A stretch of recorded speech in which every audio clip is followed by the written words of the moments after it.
For the sixth time in 12 years, a member of the St. Louis Rams was enshrined into the Pro Football Hall of Fame. The latest, of course, was Dick Vermeil. 17 years after he coached his last game, he got the bus yesterday. Our sit-down interview in Canton is tonight's Cardinal Buick Sunday Conversation.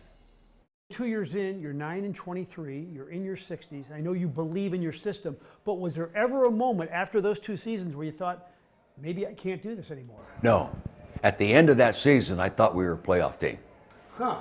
I really did. In fact, I told John Shaw that, and he said, Dick, you know, people have told me this in the past. You know, let's just wait and see. And Mike Martz was like putting icing on the cake.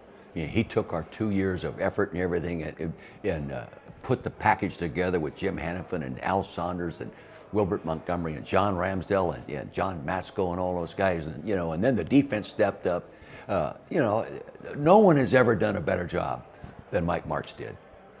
So anybody who does it with 3 franchises can't point to one player, because at every franchise you had multiple players. But what if Kurt Warner doesn't show up? If Kurt Warner doesn't show up that year, we're not a Super Bowl winning team.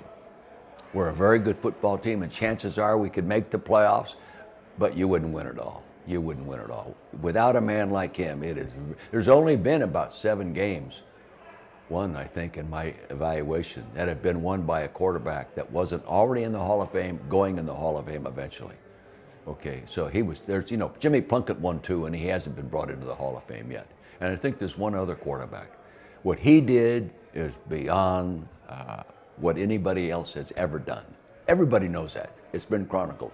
When did you realize that your emotion and your passion for people was actually a strength and not a weakness? Took a long time. Took a long time.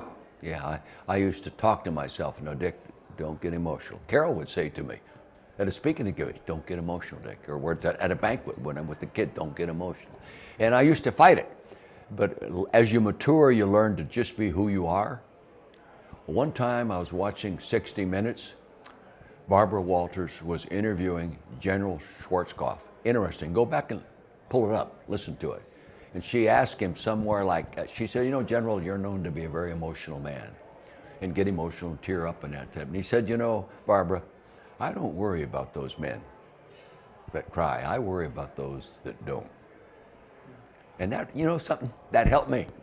It helped me. I said, hell with it, I'm just going to be myself. And, you know, and tomorrow night, or tomorrow at noon is going to be very tough to do. Very tough to do. You brought up Carol. How about her role in this success? 56 years. Yeah, 66 years. 66 years. 66 years with you and Carol, 11 grandchildren, 2 great-grandchildren.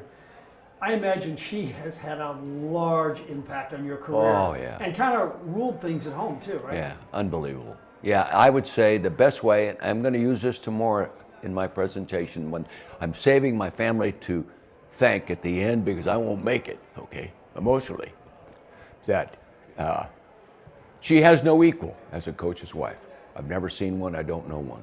I've had my coaches tell me that, I've had my players tell me that. She's fed most of them. She's counseled wives that are mad at their husbands, she's counseled husbands that are mad at their wives.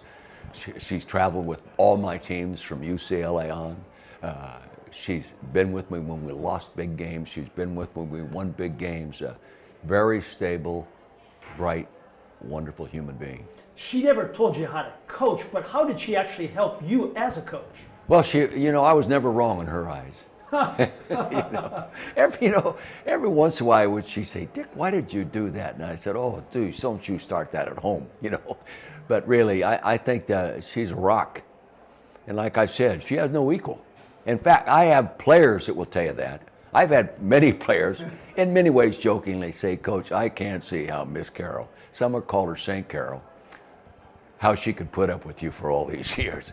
Bill McPherson, God bless him, that we were good friends. He worked for me at UCLA and the Eagles. He nicknamed her St. Carol, and that was a long time ago.